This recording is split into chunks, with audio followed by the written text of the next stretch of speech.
কতগুলা মাসালা আপনাদের কাছে বলি, কমন জেনারেল আমাদের কিছু জিজ্ঞাসা আছে, যে জিজ্ঞাসাগুলা আপনাদের কাছে বলি। 1 নম্বর, কুরবানির গোশত বানাবার মজুরি হিসাবে কুরবানির চামড়া, জিগরি বা গোশত দেওয়া জায়েজ কিনা, এভাবে দিলে কুরবানির কোনো ক্ষতি হবে কিনা?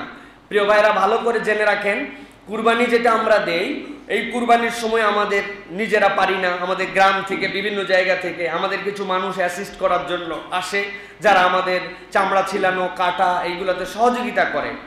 এই সহযোগিতা করার যে বিনিময়, তাদের যে সময় দেয়, এটার বিনিময়ে গোশত, চামড়া, পারিশ্রমিক কিচ্ছু দেওয়া যাবে না। স্পষ্ট নিষেধাজ্ঞা, লা ইউতা আজরুল জাজ্জার মিনহা লিআন্নাহু কাবাইইন। যারা তোমার সাথে এই সকল কসাইগিরির কাজে শরীক হয় কুরবানিতে, এটা কখনো ওই কুরবানির পশুর কোনো কিছু দিয়ে আদায় করে দেওয়া যাবে না। এটা করলে এটা বিক্রয়ের ন্যায় হয়ে যায়। কুরবানি কোনো বিক্রয়ের বিষয় নয়।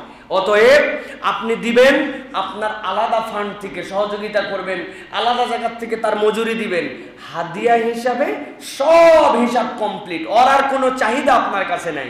এখন আমার মুসলিম ভাই, আমার পড়োশি, সে গরিব মানুষ, এখন তার এই ভাগ্য হিসাবে আপনি তাকে গোশত দিয়েছেন কিছু খাওয়ার জন্য। কিন্তু এটা এরকম নয় যে কুরবানি তুমি আমাকে জবাই করে দিছো, কিছু টাকা এখানে কম নাও, একটু বাড়াই গোশত দিবনি, বেটা এতগুলা গোশত দিলাম তাও আবার টাকা চাস কেন?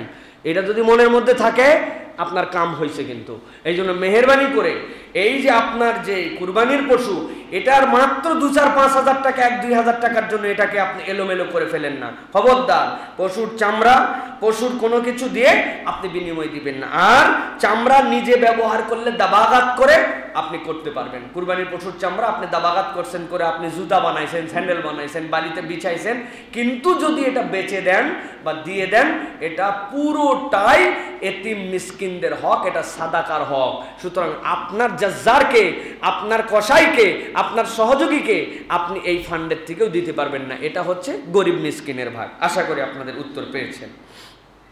2 নম্বর জিজ্ঞাসা, এক ভাইয়ের সামর্থ্য কম, আরেক ভাই সামর্থ্য আছে, 2 ভাই মিলে এক ভাগে শরিক হওয়া যাবে কিনা? বিষয়টা বুঝছেন কিনা? একটা পশুতে রাসূলুল্লাহ সাল্লাল্লাহু আলাইহি ওয়াসাল্লাম যেরকম বলেছেন, আমারানা রাসূলুল্লাহ সাল্লাল্লাহু আলাইহি ওয়াসাল্লাম আন নাশতারিকা ফিল ইবলি ওয়াল বাকারি কুল্লু সাবআতিন মিন্না। কেউ যদি উট থেকে, কেউ যদি গরু থেকে শরিক হতে চায়, আমাদের মধ্যে থেকে 7 জন মিলে একটা দিতে পারে। কিন্তু উনাদের কথা, 7 জনের মধ্যে আপন 2 ভাই, এই 2 ভাই মিলে এক ভাগ দিতে পারবে কিনা? না, 2 ভাই মিলে এক ভাগ কুরবানি কারোটাই আদায় হবে না। বুদ্ধি কি?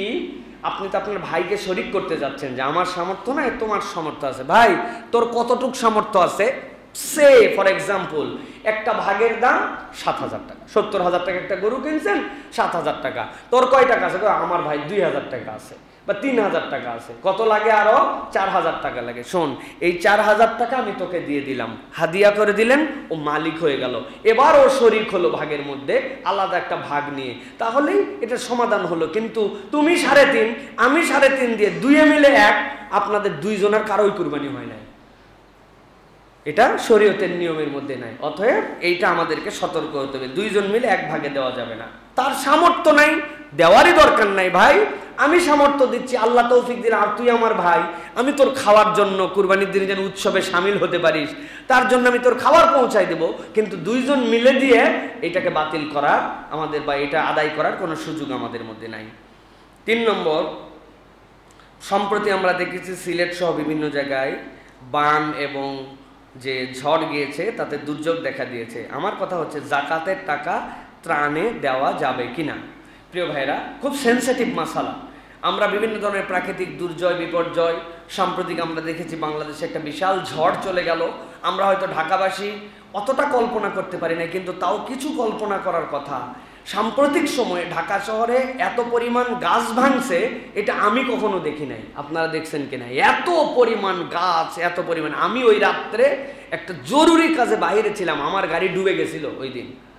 আমার গাড়ির ভিতর দিয়ে এদিক ওদিক পানি চলে গেছে, পুরান ঢাকার দিয়ে গেছে, যেটা কল্পনার মধ্যেও আপনারা নিতে পারবেন না। এমন বিপর্যয়কর হাওয়া, হাজার হাজার ছাতা উল্টায় গেছে। দেখছেন না আপনারা ভাই? সাম্প্রতিক একটা ভিডিও দেখছি, এক সাংবাদিকের ছাতা উল্টানোর পর সবাই বলছে এই ছাতার কোম্পানি কি আমরা নিতে চাই, যে উল্টায় যাওয়ার পরেও ছুটে যায় না, ও খালি উড়েই যাচ্ছে। তো তার মানে আমি প্রকটতা বোঝানোর জন্য বলছি প্রিয় ভাইয়েরা। এখন জিজ্ঞাসা হচ্ছে এই যে এই সকল বিপর্যয়ে আমরা জাকাতের টাকা ত্রাণে দিতে পারবো কিনা। ভালো করে মনে রাখেন, জাকাতের টাকা ত্রাণে দেওয়া যাবে, তবে দুটা শর্ত আছে। এক নম্বর, জাকাতের খাতের হকদার হতে হবে, যাকে ত্রাণে দিচ্ছেন জাকাতের খাতের হকদার হতে হবে। দুই নম্বর, ওই টাকার মালিক তাকে বানায় দিতে হবে। বুঝতে পারছেন? আপনি জেনারেল ফান্ড হিসাবে দিয়ে দিলেন, কিন্তু আপনি তাকে মালিকানার শর্ত বুঝাই দিলেন না। আপনি তাকে মালিকানা বুঝাই দিতে হবে। জাকাতের হকদার, আপনি ত্রাণে টাকা দেন। মালিকানা বুঝানো মানে কি? ভাই এই 10,000 টাকা জাকাতের, নাও বললেও হবে, প্রকাশ করারও দরকার নাই, তাকে মালিক বানায় দিলেন। এখন তুমি এটা দিয়ে ঘর বানাও, খাদ্য কিনো, এটা তোমার ব্যাপার, কিন্তু মালিক বানায় দিতে হবে। ইন্ডিভিজুয়ালি আপনাকে ব্যক্তিকে আইডেন্টিফাই করতে হবে। এইভাবে আপনি আপনার জাকাতের টাকা ত্রাণে দিতে পারেন। প্রিয় ভাইরা, এখানে একটা কথা থাকে যে আমরা এই জাকাতের টাকা যে বিতরণ করতে যাব, এই টাকার পরিবহন, আনুষঙ্গিক খরচ, যাওয়ার সময় খিদা লাগছে, জাকাত পৌঁছাচ্ছি, এই যে খিদায়, এই যে যারা এই ত্রাণ ম্যানেজমেন্ট করবেন, জাকাত থেকে এইটা ব্যয় করা যাবে না। বলবেন ওয়াল আমিলিনা আলাইহা, আমিলিনা আলাইহার ব্যাপারে ফুকাহায়ে কেরামের বক্তব্য, উত্তোলনের সময় যারা এই জাকাত উত্তোলন করবেন ওই ক্ষেত্রের আমেল, যারা ডিস্ট্রিবিউট করবেন ওই আমেলদের ক্ষেত্রে এটা ব্যবহার করা যাবে না। বুঝাতে পারছি আপনাদেরকে? জাকাত তুলতে গেছেন কেউ, তাহলে ওইটার ব্যবহার করতে পারবে, কিন্তু এটা ব্যবহার করতে পারবে না যে ডিস্ট্রিবিউটের ক্ষেত্রে জাকাত ব্যবহার করতে পারবে না। সুতরাং যদি কেউ ত্রাণে জাকাত দিতে চান একটু বুঝে সুঝে দিবেন। আর যারা এই ক্ষেত্রে আলহামদুলিল্লাহ শতভাগ ট্রাস্ট ধরে, শতভাগ বিশ্বাস অর্জন করে কাজ করছেন, আপনার চোখের সামনে সেগুলোর উদাহরণ আছে, সেখানে আপনারা দিবেন ইনশাল্লাহ। আশা করা যায় আমানতের সাথে এটার ব্যবহার হবে ইনশাল্লাহ।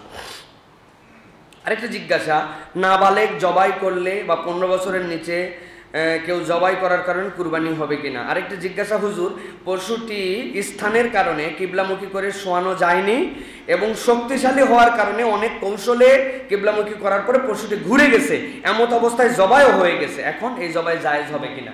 প্রিয় ভাইরা, কোন একটা পশু, যেই পশুটাকে আপনি জবাই করবেন, এটা আপনার বয়স কি হবে বা এটার জন্য বালেগ হতে হবে কিনা, বয়স নির্ধারণ আছে কিনা মানুষের, এই ক্ষেত্রে ফুকাহায়ে কেরামের বক্তব্য, হাদিসের আলোকে মুসান্নাফে আব্দুর রাজ্জাকের ভিতরে হাদিস আসছে আব্দুল্লাহ ইবনে আব্বাস রাদিয়াল্লাহু তাআলা থেকে।